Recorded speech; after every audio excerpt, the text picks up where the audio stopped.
All right, nice and early. Sun's already out. I'm gonna be working on the 81 today.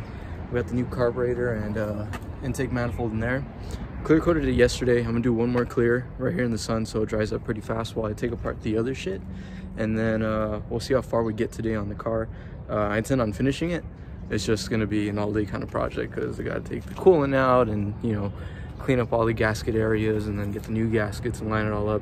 So should be quite a long video today. I mean, I'm gonna try to summarize it and keep it all concise, but we'll see how entertaining you guys think it is. But feel free to let me know at the end of the video, and let's get on with it. So first things first, we're gonna actually drain the radiator coolant. And the reason we're gonna do that is because you see here, where is it at? There you go, right over here. So this is the water neck. So that means water's filled all the way up to the very top right here, right? So if I were to take off this whole intake manifold, all the coolant would run out into the valley of the engine. And we don't want that to happen because you don't want your oil and coolant to mix. So I tried using my bleeder screw down at the bottom side of this radiator, but the bleeder doesn't work for whatever reason. Like, it just doesn't drain. Nothing was coming out. So there, all right, I'm just gonna disconnect the hose here and then go from there. So then once I get the radiator fluid and all that stuff drained out, I'll be able to start disassembling the top part. And before I can do that, I have to mark the distributor cap, or at least the rotor. There's a rotor that spins on the inside of the distributor. And then with that, I'll be able to make sure I line up my timing mark again. So when I go to reassemble it, I'm on the same timing mark that I left off on, and my timing isn't all jacked up. So yeah, there's a lot of steps, a lot of crucial little important things here and there, but ain't nothing I can't handle. So keep you guys updated. All right, so here's an update. I got just about all the bolts off. I need to get those two back there, but I need the clearance to get the distributor out before I can get to those two bolts. Carburetor's off, thermostat's off, coolant's drained. So right now what I did is I marked which wires are which. And then if you're a Chevy guy, you know that it's 1, 3, 5, and then 7, and then 2, 4, 6, 8 in terms of like the firing order. And then on the distributor, this ends up being the firing order if you follow all the hoses, or I mean the wires. And then I'm gonna take off the cap, put it off to the side, mark the rotor. The rotor I think is facing this side, so I'm gonna use a ruler and then mark it on the firewall. So when I go to put it back in later, I know exactly where I gotta line it up so the timing is not too far off, and then I'll do all the fine tuning after that. Once I get all that off and I get the intake off, I'm gonna clean it off in there, and then I'm gonna go to O'Reilly's and buy some plugs because I need a plug for this, that, and then I need a new little T-branch for the vacuum lines.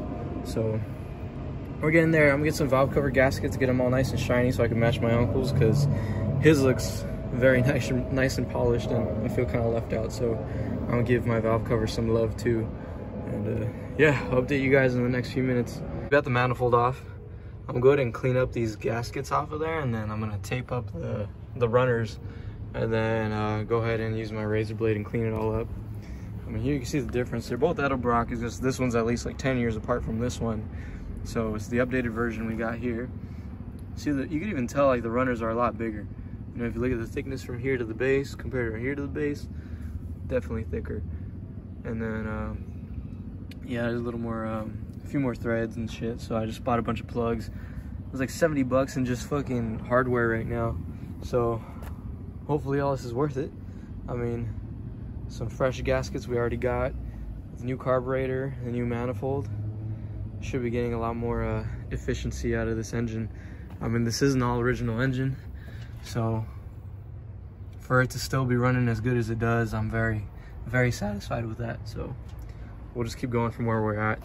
And all right, so some things to note with these new gaskets and intake manifold. The Edelbrock gaskets come with this little cutout right here. So what you can do is, if you have a crossover like this manifold does, it allows coolant to cross over on the bottom side to cool it. Thing is, when you're in a hot location, kind of like California, your coolant gets really hot and you don't want it to, you know, basically you'll be vaporizing all the fuel in the inside. So you wanted to have some sort of, you know, restrictions. So instead of having it wide open like this, they send you these little restrictor plates that you can use. So it only limit the amount of coolant going through it, therefore allowing you to maximize the heat transfer going in between the manifold and the engine. That's pretty cool. You know, it's amazing to see what 10 years difference is in, you know, manifolds do. So technology, man, shit's interesting. Made in the USA. All right, just about got the hardest shit done. So intake manifold's on, gasket sealer's already on there with the gasket. It is drying right now, so I have it like torqued down just snug, and then I'm gonna torque it down one last time.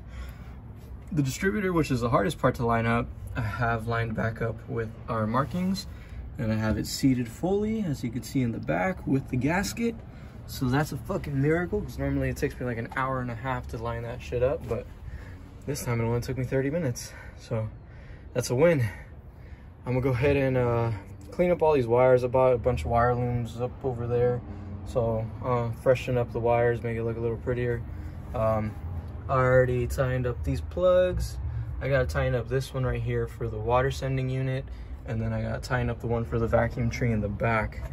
And then after all that's pretty much done up, I'm gonna start cleaning up the valve covers, make them all nice and shiny and polished. I'm gonna have to go to O'Reilly's, get more gaskets for them, because they need gaskets too. But it works out this way, because then I can let this dry while I go to O'Reilly's and all that stuff. But yeah, there we go. We got that seated. Now I gotta get the clamp on there. And then, yeah, making a lot of progress. So I'm pretty damn happy. We'll see how good this whole performance intake and carburetor do. All right. So everything's pretty much in. We got the intake manifold, the carburetor, filter, distributor. Right now, Raul and Moses are cleaning the valve covers for me. So I'm gonna run over to O'Reilly's and get some valve cover gaskets. And then when we get back, we gotta fill up the coolant all the way. We gotta basically get the valve covers on and then tighten everything up, make sure all the, all the grounds are on there. And then we gotta tune the carburetor itself. So we won't be able to do that till we get it running. They gotta make sure my firing, or at least my timing, is spot on.